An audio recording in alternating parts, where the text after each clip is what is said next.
बिस्मिल्लाहिर्रहमानिर्रहीम। स्टूडेंट, आज की हमारी असाइनमेंट नंबर 2 है CS614 के बारे में, डाटा वेयर हाउस में, जिसके ऑब्जेक्टिव ये है कि आपने denormalise the given table using the horizontal splitting techniques, calculate the total space used with the normalisation, calculate the total space used after denormalisations. आइए हम अपनी असाइनमेंट्स की तरफ चलते हैं। जिस तरह हर असाइनमेंट्स के अंदर कुछ हमें टर्म्स एंड कंडीशंस बयान की गई होती हैं, इस असाइनमेंट में हमें कहा गया है कि assignment submitted after the due date, assignment does not open और फाइल इज़ करप्टेड। मतलब ये कुछ कंडीशंस हैं, अगर हमारी असाइनमेंट्स इन पे पूरा नहीं उतरेगी तो हमें मार्क्स जो है वो नहीं मिलेंगे। पहला जो सवाल है वो ये है, consider the following table having information of the student of university. एक टेबल आपको दी गई है जिसमें student ID, student name, campus ID, student age और डिग्री प्रोग्राम्स शामिल हैं। आपने इस टेबल्स को हासिल करना है और जो हमें टास्क दिया गया है वो ये है। टास्क है जी, you are required to complete denormalise the above table using the horizontal splitting on the basis of the degree programme. Horizontal splitting क्या होता है, आइए पहले उसे समझने की कोशिश करते हैं। पेज नंबर 43 पे हमें बताया गया है, हमारी बुक की हैंड आउट का पेज नंबर 43 में, कि 5 ऐसी टेक्निक्स हैं जिसमें डीनॉर्मलाइज किया जा सकता है अपने डाटे को। तो उसमें अगर हम देखें, तीसरी जो टेक्निक है वो स्प्लिटिंग टेबल है, हॉरिजॉन्टल और वर्टिकल स्प्लिटिंग के हवाले से। हॉरिजॉन्टल स्प्लिटिंग के हवाले से जो हमें डेफिनेशन नज़र आती है वो ये कि break a table into a multiple tables based upon a common column value. जैसे कि हमें अपने हमारे असाइनमेंट में भी कहा गया है कि आपने कॉमन वैल्यू बनानी है वो है डिग्री क्लासेस की। इसका गोल क्या होता है, splitting a row of the exploiting parallelisms, grouping data to avoid the unnecessary query load in where clause. आइए अब हम इसको स्प्लिट करके देखते हैं। हमारे इस पूरे टेबल को डिग्री क्लासेस के बेसिस के ऊपर स्प्लिट करने की कोशिश करते हैं। तो डिग्री क्लासेस में अगर हम गौर करें तो 2 बेसिक क्लासेस हैं, एक एमएस और एक बीएस। इसका मतलब ये होगा कि बीएस की क्लासेस अलग हो जाएंगी और एमएस की क्लासेस जो होंगी उनको अलग तौर पर स्प्लिट कर दिया जाएगा। तो देखते हैं इसे कैसे किया जाए। हम यहाँ से इसको कर लेते हैं कॉपी और एक नई जो है वो टेबल जनरेट कर लेते हैं। ऊपर वाले टेबल में से मैंने 2 टेबल्स को पेस्ट कर दिया है।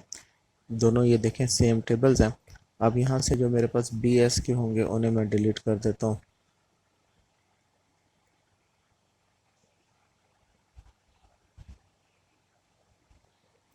और इसी तरह से दूसरी टेबल जो मैंने बनाई है वहाँ से MS के जो हैं उन्हें मैं डिलीट कर देता हूँ।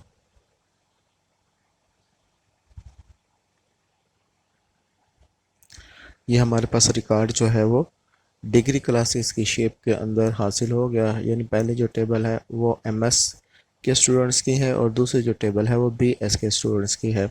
और इनका जो डाटा है वो भी इनके कोरिस्पॉन्डिंग में हमने हासिल कर लिया, यानी जिसका जो डाटा था वो उसी के डाटे के साथ अपेयर हुआ। तो इस तरह से हमने क्या किया, इसको हॉरिजेंटली स्प्लिट कर दिया, यानी डीनॉर्मलाइज फॉर्म में लाते हुए इसको हॉरिजेंटली स्प्लिट कर दिया गया। अब हम अपने क्वेश्चन नंबर 2 की तरफ चलते हैं। क्वेश्चन नंबर 2 में हमसे कहा गया है, consider the following normalize table for a telecommunication company showing the daily call record detail of the customers. हमें टेबल्स दिया गया है जहाँ पे कस्टमर्स का डेली कॉल रिकॉर्ड्स का डाटा रखा गया है। पहली टेबल कस्टमर इन्फॉर्मेशंस के नाम से है, जहाँ पे customer ID, customer phone number और बैलेंस के 3 कॉलम शामिल हैं। इसी तरह से हमारे पास दूसरी जो टेबल है उसको हम कहते हैं कॉल रिकॉर्ड डिटेल्स के नाम से, जिसमें कस्टमर आईडी का इस टेबल की वजह से दूसरी टेबल्स के साथ रिलेशन भी है। डायल फ़ोन नंबर, ड्यूरेशन और कॉल चार्जेस वगैरह शामिल हैं। अब यहाँ पे जो टर्म्स एंड कंडीशंस बताएगी वो ये है, due to strain performance factory company factors company Want to denormalize the tables using the pre-joining techniques. Table information is given below. Assume करें कि जी इनके दरमियान जो रिलेशन है वो 1/4 का है, यानी पहली टेबल में एक और दूसरी टेबल के 4 रिकॉर्ड हैं। काउंट करें ratio between the customer info master and call record details. फिर अज्यूम करें 50 मिलियन कंज्यूमर्स को, अज्यूम करें 10 बाइट्स कस्टमर आईडी को, और अज्यूम करें 50 bytes header for customer info master and 80 bytes header for the call record details tables के लिए। You are required to following task. आपने करना क्या है, आपके टास्क जो है वो ये है कि calculate the total space in a GB used with the normalise. Calculate the total space in a GB used after a denormalise. हमारी बुक में जो फार्मूला दिया गया है वो कुछ यूँ है कि with normalize total space used is equal to 10 multiply by 40 plus 20 plus 60 is equal to 1.6। यानी ये एक एग्जांपल दिया गया था बुक में जो मैंने यहाँ पे कोट किया, और आफ्टर डिनॉर्मलाइजेशंस का ये मेथड्स है इसको हासिल करने का। अब यहाँ देखते हैं कि ये वैल्यूज़ जो हैं इन ये कौन सी वैल्यूज़ हैं, इनको इनके साथ कंपेयर करते हैं। तो सबसे पहले जो ये 10 लिखा गया है ये है जी header master table. Header master table तो हमें यहाँ पे भी हमारे डाटे में मौजूद है।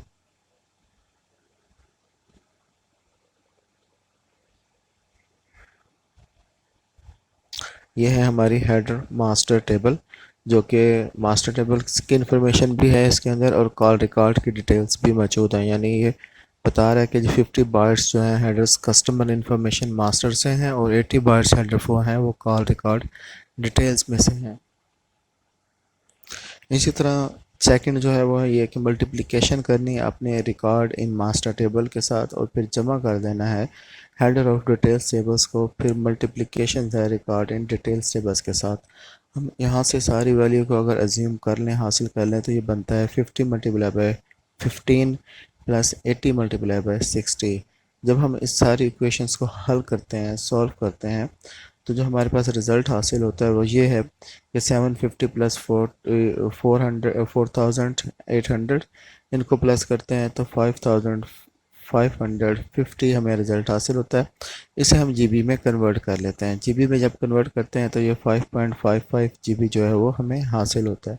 सेम इसी तरह से डी नॉर्मलाइज फॉर्म में अगर हमने हासिल करना हो तो हमारे पास जो फार्मूला है वो है कि header plus detail master table को माइनस कर दें हेडर की आईडी से और मल्टीप्लाई करा दें रिकॉर्ड इन डिटेल टेबल्स के साथ। तो हेडर जो है मास्टर टेबल डिटेल्स का वो है 80, मास्टर का जो था वो 50 था, उसमें से माइनस कर देते हैं की आईडी यानी 10 को और मल्टीप्लाई करा देना हमने 60 के साथ। जब हमने ये सारा स्टेप कर लिया तो ये हमारे पास आया 120 मल्टीप्लाई बाई 60 जो कि बनता है 7200। 7200 का जो है वो हमने निकाल लिया जीबी। जब हम इसका जीबी निकालेंगे तो ये हमें हासिल होगा 7.2।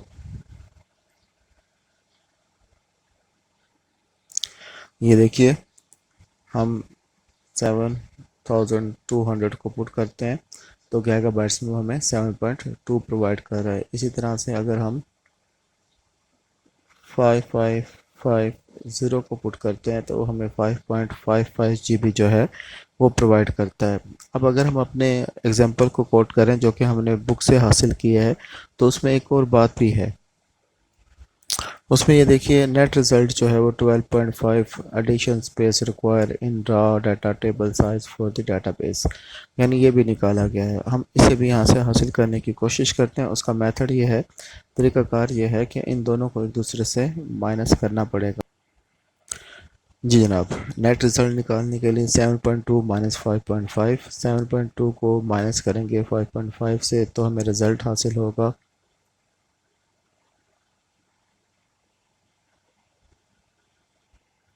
1.7। हमें इसका रिज़ल्ट हासिल होगा। इस 1.7 के रिज़ल्ट को हम डिवाइड करवा देंगे 5.5 के साथ और मल्टीप्लाई करा देंगे इसको 100 के साथ। तो जो हमें रिज़ल्ट हासिल होगा, तो जो हमें नेट रिज़ल्ट हासिल हुआ वो है 30.63। तो इस तरह से हमने इसकी नेट जो है रिज़ल्ट भी हासिल कर लिया और साथ में हमने इसको नॉर्मलाइज और डी नॉर्मलाइज फॉर्म में भी हासिल कर लिया। ये थी आज की हमारी ये असाइनमेंट जिसमें हमसे CS614 के बारे में पूछा गया था और हमने अपने इस असाइनमेंट को कंप्लीट किया। आप हमारे चैनल्स को लाजमी सब्सक्राइब कीजिए, बेल आइकन पे प्रेस कीजिए और हमारे नोटिफिकेशंस हासिल करने के लिए इसको पर्सनलाइज भी लाजमी कीजिए। और मैं उन दोस्तों का शुक्रगुज़ार हूँ जो कि मैसेज के ज़रिए मेरी हौसला अफजाई फरमाते हैं।